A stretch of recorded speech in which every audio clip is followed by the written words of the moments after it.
Irmãos, a paz do Senhor, irmãos Mauá, São Caetano, privilégio estar aqui novamente com vocês, aprender um pouquinho mais da palavra. Estamos falando sobre o Espírito Santo já há algumas semanas e hoje vamos começar a falar sobre o Espírito Santo pós-Pentecostes, né? Pós aquela descida do Espírito Santo naquele momento, naquela festa que acontecia depois da Páscoa. Pentecostes era uma festa que acontecia 50 dias após a Páscoa e era uma festa que ficava ali algumas semanas, 7 semanas, onde eles ali festejavam como na Páscoa, mas também era a festa da colheita. E depois tinha dos tabernáculos, eram 3 festas que eles comemoravam. Então aconteceu a descida do Espírito Santo ali nessa festa, onde todos estavam reunidos. Atos capítulo 2, versículo 3, diz assim, só para a gente começar aqui, Atos 2, versículo 3. E apareceram distribuídas entre eles línguas como de fogo, e pousou uma sobre cada um deles. Todos ficaram cheios do Espírito Santo e passaram a falar em outras línguas, segundo o Espírito lhes concedia que falassem. Agora atenção aqui. Ora, estavam habitando em Jerusalém judeus, homens piedosos de todas as nações debaixo do céu. Quando, pois, se fez ouvir aquela voz, afluiu a multidão que se possuiu de perplexidade, porquanto cada um os ouvia falar na sua própria língua. E estavam, pois, atônitos e se admiravam, dizendo: Vede, não são porventura galileus todos que estão aí falando? Como nós ouvimos falar, cada um em sua própria língua materna? E aí vem uma relação das pessoas da Mesopotâmia, Judéia, Capadócia, Ásia, Elamitas, Medos, etc. Então, esse fenômeno aconteceu aqui numa festa que era a tradição deles. Então, Deus ali. Por isso se fala a Pentecostes, a festa do Pentecostes, por isso que se fala desse acontecimento, nesse momento de uma festa, onde Deus ali decide, onde estavam reunidos todos os povos da região, com diversidade de línguas e dialetos. Então ali desce línguas de fogo sobre os apóstolos que estavam ali pregando, e ali eles começam a falar nas suas próprias línguas, e eles entendem nas línguas deles, né? Então é interessante aí, primeiro, para a gente observar, eu já vou lá atrás em Joel, para a gente entender porque isso aconteceu, que havia uma profecia ali com o profeta Joel, profeta do Velho Testamento, no capítulo 1, no verso 28 ao 32, capítulo 1, do 28 ao 32, onde que ele diz assim, o profeta Joel, onde ele se manifesta dizendo assim: E acontecerá depois que derramarei o meu espírito sobre toda a carne, vossos filhos e vossas filhas profetizarão, vossos velhos sonharão, vossos jovens terão visões. Até sobre os servos e sobre as servas derramarei o meu espírito naqueles dias. E aí ele vai discorrendo sobre os prodígios nos céus, etc., e sobre esses fenômenos.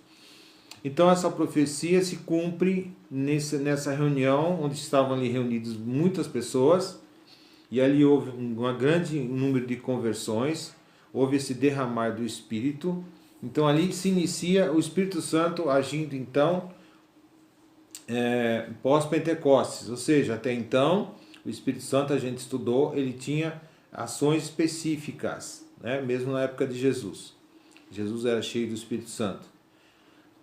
Quando Jesus então cumpre o seu papel, ressuscita ao terceiro dia e sobe, então aí o Espírito Santo vem, derrama, e então ele passa a ficar disponível a todos aqueles que o busquem, através do seu reconhecimento de pecado, da sua conversão, do seu aceitar Jesus e declarar Jesus como Salvador. Então o Espírito Santo fica disponível, né? Então o Pentecostes foi um momento separado, escolhido por Deus, onde havia uma grande reunião. Então hoje quando se fala, só abrindo um parênteses aqui, irmãos, quando se fala, nós temos aqui, irmãos, pentecostais, neopentecostais e tradicionais. Na verdade, você não vai encontrar, biblicamente falando, esse tipo de definição.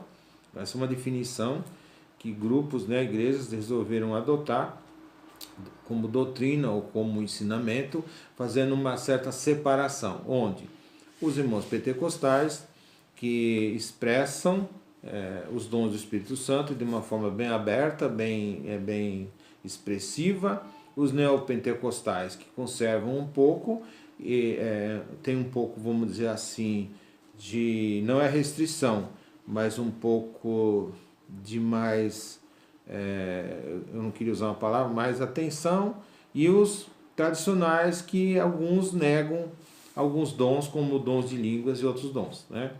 Mas na verdade, podemos dizer que todos nós somos pentecostais, após o Pentecostes. Todo aquele que é convertido, ele é pentecostal. Podemos dizer assim, ou não, né? Poderia ser uma outra festa com outro nome. Se fosse os dias de hoje, acontecesse no Natal, né? Só para vocês entenderem, uma brincadeira, seriam os irmãos natalinos, né?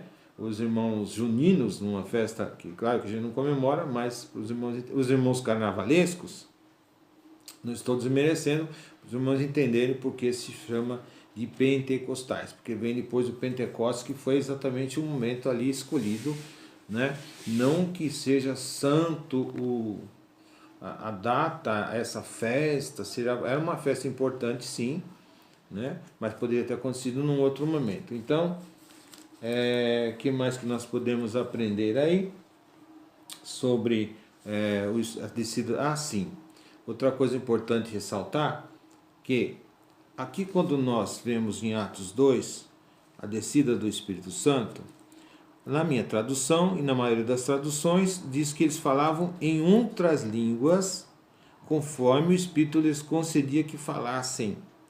E cada um ouvia, ele falava na sua língua, né? Conforme eu li no texto aqui, eles falavam na sua própria língua, as pessoas entendiam na língua deles. Então, muitos estudiosos chamam isso de línguas estrangeiras. Tem tradução que, em vez de estar aqui como noutras línguas, está como línguas estrangeiras, que é a mesma coisa, que ali havia estrangeiros, como assim, diferente de línguas e dialetos, de outras nações, ali, povos de todas as nações ali reunidos. Mas então, essa é a mesma língua que temos lá em 1 Coríntios 14, 26, por exemplo, quando Paulo fala assim: que fazer, pois, irmãos, quando vos reunis, um tem salmo, outro tem doutrina, outro traz revelação, e aquele outro traz língua, outro traz interpretação, para que tudo seja feito para edificação. Paulo ele enfatiza bastante sobre o dom de línguas, que depois de derramado os dons, nesse momento aqui em Atos 2, foi feito aconteceu esse fenômeno de se falarem em outras línguas ou línguas estrangeiras para que se fosse pregado o Evangelho. Então nós podemos notar, inclusive na tradução do grego, que há uma diferença na língua que aconteceu lá em Atos 2 com a língua que Paulo fala, que é um dom que depois é distribuído, os dons são distribuídos às igrejas, ao povo da igreja, para que haja edificação, para que haja transmissão da palavra, para que haja crescimento, para que haja o derramar do Espírito, para que todos sejam cheios do Espírito. O Espírito concede como Ele quer, distribui como Ele quer. Mas eu não posso buscar um determinado dom? Você pode e deve, porque Paulo diz também assim: buscai com zelo os melhores dons. Então, o Espírito faz, organiza como Ele quer, mas também você pode pedir e buscar. Mas voltando aqui à questão do que aconteceu ali em Atos 2, e a partir dali então o Espírito Santo passa a habitar nos cristãos. Ali houve muitas conversões, muitos batismos. A igreja primitiva se inicia ali com os apóstolos. Então eu vejo aqui, né, deixo aí para os irmãos também, quiserem discutirem, colocarem sua opinião, que há uma diferença nessa língua que foi falada ali.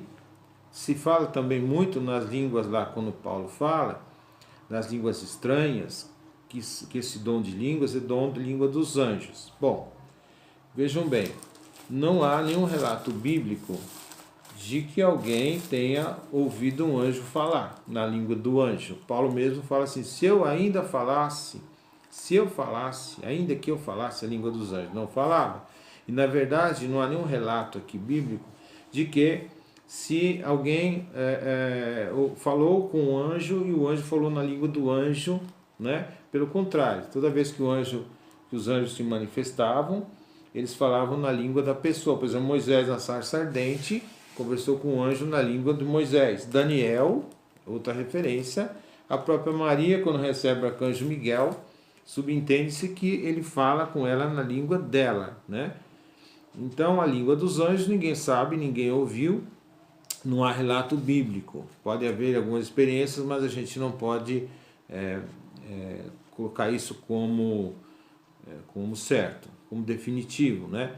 Então, a língua dos anjos não seria o caso. Seria o caso de línguas estranhas, eu vejo, porque Paulo fala de haver intérprete, faz questão e quer que isso aconteça na igreja assim, e quer que seja com ordem, um de cada vez, ele também fala isso lá em 1 Coríntios 14, para que haja profecias, para que haja um recado para a igreja, para que o Espírito Santo se manifeste ali em situações necessárias, onde ele traz um recado, ele traz um aviso, ele traz um alerta, talvez uma correção, talvez uma bênção, enfim, né? Então eu vejo essa diferença, inclusive na tradução dessa língua que ocorreu aqui, do Pentecostes, e a língua dos dons, quando é distribuído às igrejas, para haver a organização, para haver a igreja ter poder, para a igreja ter autoridade, atuação sobre todas as coisas. Todos os dons são importantíssimos, né?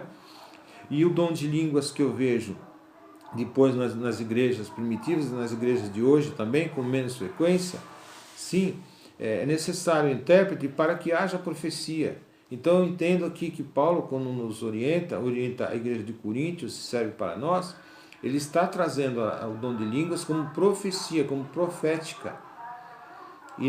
Muitas vezes as pessoas não entendem, e até a mesma pessoa que está sendo usada pelo dom de línguas, ela não tem interpretação. E hoje a gente vê muito pouquíssimas pessoas com o dom de interpretação, que eu acho, na minha opinião, deveríamos buscar mais. Não só todos os dons, como o dom de língua, mas o dom de interpretação, que está muito escasso. E Paulo entende que esse dom de línguas, que inicia então o trabalhar do Espírito Santo na igreja a partir de Atos 2, e depois os dons que são distribuídos nas igrejas, e Paulo entende como o dom de línguas um ato profético, um dom profético, um dom onde se traz um ensinamento, onde Deus se revela num culto, enfim, numa reunião, num lugar onde que é necessário que Deus tome aquela pessoa pelo Espírito Santo e traga uma mensagem. Biblicamente falando, irmãos, com todo respeito, é assim que eu entendo, assim que eu vejo. Então temos dois tipos de oração em línguas. Na verdade, poderia-se dizer sim. Aquele dom de línguas lá de Atos 2, as línguas, outras línguas ou línguas estrangeiras, é muito raro hoje. Eu já vi alguma coisa certa vez e acho que os irmãos também já viram, mas se percebe que há uma diferença. Vi uma certa vez uma japonesa no culto e alguém falar com ela na língua dela. E ela entendeu na língua dela, né? Mas é muito raro. Então, realmente, eu creio que há uma diferenciação assim. Mas o que Paulo enfatiza sobre os dons, na verdade, é que temos que buscar e que haja esse dom seja encarado como um dom de profecia. Porque o intérprete ele transforma aquelas palavras que não são inteligíveis em inteligíveis, porque Paulo também corrige que palavras inteligíveis não vai acrescentar nada à igreja, só serve para edificação própria, né? Se não há intérprete, a pessoa é edificada, mas não transmite à igreja, né? Não sei se eu estou conseguindo passar para os irmãos o meu entendimento, né? E deixo à disposição para comentários. Então eu vejo que há uma diferença e que hoje os dons que estão aí. E outra coisa, que eu não vejo nenhum dom hoje nas escrituras que foram anulados. Esse dom não usa mais, aquele dom não usa mais. Eu não vejo, não há nenhum relato. Então eu vejo a importância de todos os dons com equilíbrio e que é necessário sim que todos os dons sejam manifestados. Nós precisamos talvez estudar um pouco mais, conhecer um pouco mais dos dons. Vamos tentar fazer isso nas próximas aulas e buscar mais. Paulo diz, buscai com zelo os melhores dons. Bom, Deus dá um determinado dom para uma pessoa, não quer dizer que ela não possa buscar o outro dom, né? E também não quer dizer que ela vai receber. Eu vejo também que é preciso haver santidade. Dom sem santidade é meio complicado, né, irmãos? Então eu creio que é preciso haver santidade. Então por que Deus não nos dá um determinado dom que eu tenho buscado há tanto tempo? É uma pergunta para ser feita para Ele, né? E a resposta talvez esteja aí. Talvez eu não esteja atendendo à vontade de Deus como deveria em santidade para aquele determinado dom. Amém, irmãos? Então essa é uma introdução para a gente falar nas próximas aulas a atuação do Espírito Santo na igreja, desde a igreja primitiva até hoje, e também falar sobre os dons. Deixar essa palavra com vocês, né? Glória a Deus, Deus abençoe a todos. Em nome de Jesus, aqueles que estão nos acompanhando em casa, e que a gente possa meditar bastante nesses estudos. Logo estaremos juntos novamente. Que Deus abençoe cada família e cada lugar que essa palavra está, cada lar que essa palavra está entrando, que vocês possam fazer seu culto doméstico, acompanhar nas lives, quem for possível, né? Logo estaremos juntos novamente em nome de Jesus. Amém? E o estudo eu não posso me alongar por causa das limitações de gravação. Então eu tenho feito assim em partes, eu acho que está sendo proveitoso. Deus abençoe a todos, estamos à disposição para tentar tirar dúvidas e vamos juntos aprender cada vez mais em nome de Jesus. Amém.